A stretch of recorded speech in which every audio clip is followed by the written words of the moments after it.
അഞ്ചര പതിറ്റാണ്ട് മുമ്പുള്ള സ്കൂൾ ജീവിതത്തിന്റെ മധുര സ്മരണകൾ പങ്കുവെച്ചുകൊണ്ട് തിരുവല്ലാമല ഹൈസ്കൂളിൽ പൂർവ്വ വിദ്യാർത്ഥി സംഗമം സംഘടിപ്പിച്ചു.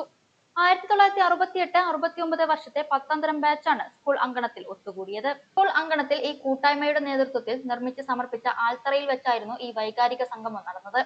ബാച്ച് അംഗങ്ങൾക്ക് പ്രിയങ്കരനായ മുൻ കണക്കധ്യാപകൻ ടി ചന്ദ്രശേഖരൻ മാസ്റ്ററെ ചടങ്ങിൽ വെച്ച് ആദരിച്ചു. യു.വി. ബാലകൃഷ്ണൻ, വി.കെ. ഉണ്ണികൃഷ്ണൻ എന്നിവർ ചേർന്ന് മാസ്റ്ററെ പൊന്നാട അണിയിച്ചു. തുടർന്ന് ചന്ദ്രശേഖരൻ മാസ്റ്ററും ഹൈസ്കൂൾ അസിസ്റ്റന്റ് ജ്യോതിയും ചേർന്ന് പുതുവത്സര കേക്ക് മുറിച്ച് സന്തോഷം പങ്കുവച്ചു. വർഷങ്ങൾക്കിപ്പുറം പ്രിയ സുഹൃത്തുക്കളെയും ഗുരുനാഥനെയും വീണ്ടും കാണാനായതിന്റെ ആവേശത്തിലായിരുന്നു ബാച്ച് അംഗങ്ങൾ. K Ramani, Chandrasekharan master, K സരോജിനിക്കുട്ടി, V K. Unnikrishnan, U V. Balakrishnan, P. Prabhakaran തുടങ്ങിയവർ ചടങ്ങിൽ സംസാരിച്ചു. പഴയകാല വിദ്യാലയ സ്മരണകൾ അയവറിക്കുകയും പരസ്പരം ക്ഷേമാന്വേഷണങ്ങൾ നടത്തിയും ഏറെ നേരത്തിന് ശേഷമാണ് പൂർവ്വ വിദ്യാർത്ഥികൾ പിരിഞ്ഞത്. ഞാൻ ഇവിടുന്ന് പോയ ശേഷം 1968 എനിക്ക് ട്രാൻസ്ഫർ ചെയ്യാൻ പോണത്. അതിനുശേഷം 2019 വരെ യാതൊരു ബന്ധവുമില്ലാതിരുന്ന ഈ കുട്ടികൾ, ഇതൊക്കെ ഞാൻ എൻ്റെ കുട്ടികളായിട്ട് കാണുകയാണ്. ഞാൻ പോകുമ്പോൾ അവർക്കൊക്കെ 15 വയസ്സായിരുന്നു, 15-16 വയസ്സുള്ള കുട്ടികളായിരുന്നു.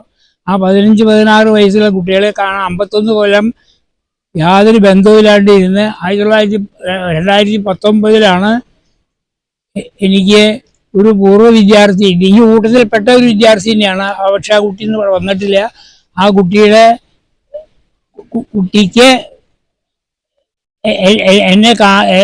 എൻ്റെ നമ്പർ കിട്ടാനുള്ള ഒരു അവസരം ഉണ്ടായി. അങ്ങനെ നമ്മൾ തമ്മിലുള്ള ബന്ധം ആരംഭിക്കുന്നത് 2019 68 ശേഷം 2019. ആ 2019 ആ ബന്ധം സ്ഥാപിച്ചു. ആ അച്യുതൻകുട്ടി എന്നാണ് ആ കുട്ടിയുടെ പേര്. ഞാൻ എല്ലാവരും കുട്ടികളായിട്ട് കാണുന്നത്. ഇപ്പോൾ ഈ നിൽക്കുന്നതൊക്കെ എൻ്റെ കുട്ടികളാണ്. അവരെയൊക്കെ കുട്ടികളായിട്ട് എനിക്ക് കാണാൻ പറ്റുള്ളൂ. കാരണം നമ്മുടെ ഈ സംഗമം മനസ്സിൽ കുറെ ദിവസമായിട്ട് ഇങ്ങനെ കൊണ്ടു നടക്കാണ്. ജനുവരി 5 ആവാൻ വളരെ സന്തോഷം. എല്ലാവരെയും കാണാൻ സാധിച്ചതിൽ വളരെ സന്തോഷമുണ്ട്. അതിൽ ഏറ്റവും വലിയ സന്തോഷം എന്ന് പറഞ്ഞാൽ സാറ് നമ്മുടെ കൂടെ ഇവിടെ എത്തി എന്നുള്ളതാണ്. സാറിന്റെ ഈ അവസ്ഥയിൽ അത്രയും ഏജ് ആയിട്ട് സാറിന് നമ്മളെയൊക്കെ കാണണം എന്നുള്ളൊരു ആഗ്രഹം ഉണ്ടായതുകൊണ്ടാണല്ലോ സാർ ഇവിടെ എത്തിയത്.